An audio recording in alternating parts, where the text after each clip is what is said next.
Dalam Islam, masyarakat dan budaya adalah aspek yang sangat penting dan selalu mendapat perhatian khusus dalam Al-Quran dan hadis.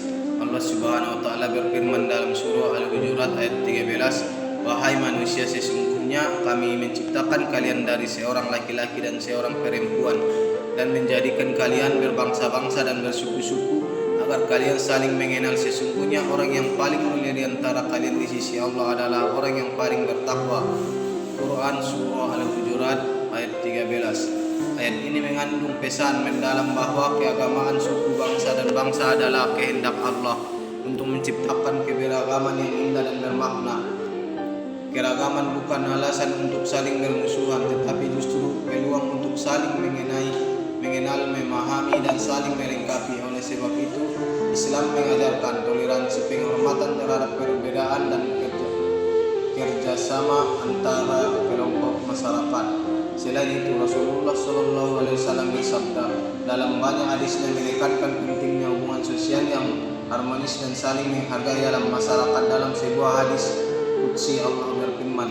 Selain itu, Rasulullah SAW dalam banyak hadisnya menekankan pentingnya hubungan sosial yang harmonis dan saling menghargai dalam masyarakat. Dalam sebuah hadis qudsi Allah berfirman, barang siapa yang menyakiti seorang mukmin maka aku akan menyakiti dia. Atau hadis riwayat Bukhari dan Muslim. Hadis ini mengajarkan kita agar menjaga perasaan dan martabat manusia sebagai bagian dari membangun masyarakat yang damai dan penuh kasih sayang. Dalam konteks budaya, Islam tidak pernah mengajarkan untuk menghapus budaya lokal selama tidak bertentangan dengan syariat. Sebaliknya, Islam mengakomodasi budaya yang adat istiadat yang baik sebagai bagian dari dakwah yang bijak. Rasulullah SAW bersabda, sesungguhnya aku diutus untuk menyempurnakan akhlak mulia. Atau hadis riwayat Ahmad.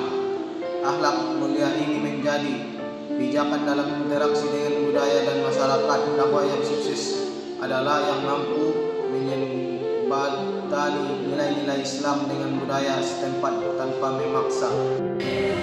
Masyarakat beradab dalam Islam adalah masyarakat menjunjung tinggi nilai keadilan, saling menghormati dan bertanggung jawab secara sosial. Dalam surah An-Nisa ayat 58, sesungguhnya Allah menyuruh kamu menyampaikan amanat kepada yang berhak menerimanya, dan apabila kamu menetapkan hukum di antara manusia, supaya kamu menetapkan dengan adil. Quran Surah An-Nisa ayat 58. Prinsip keadilan ini adalah fondasi utama membangun masyarakat yang beradab dan berbudaya luhur. Dakwah pun berperan penting dalam membangun masyarakat yang harmonis. Dakwah bukan hanya mengajak individu kepada kebaikan, tapi juga membangun budaya yang positif dalam masyarakat. Dalam hadis riwayat Ahmad, Rasulullah SAW bersabda, sebaik-baik manusia adalah yang paling bermanfaat bagi manusia lain. Dakwah yang berhasil adalah dakwah yang membawa perubahan sosial positif, menghilangkan diskriminasi, dan menguatkan persatuan dalam keberagaman. Secara keseluruhan, Quran dan hadis mengajarkan bahwa masyarakat yang ideal adalah masyarakat yang menghargai keberagaman budaya, menjunjung tinggi keadilan dan akhlak mulia, serta bersatu dalam tali ukhuwah Islamiyah. Dengan prinsip-prinsip tersebut, peradaban Islam bisa terus berkembang dan memberikan kontribusi positif bagi dunia. Assalamualaikum warahmatullahi wabarakatuh.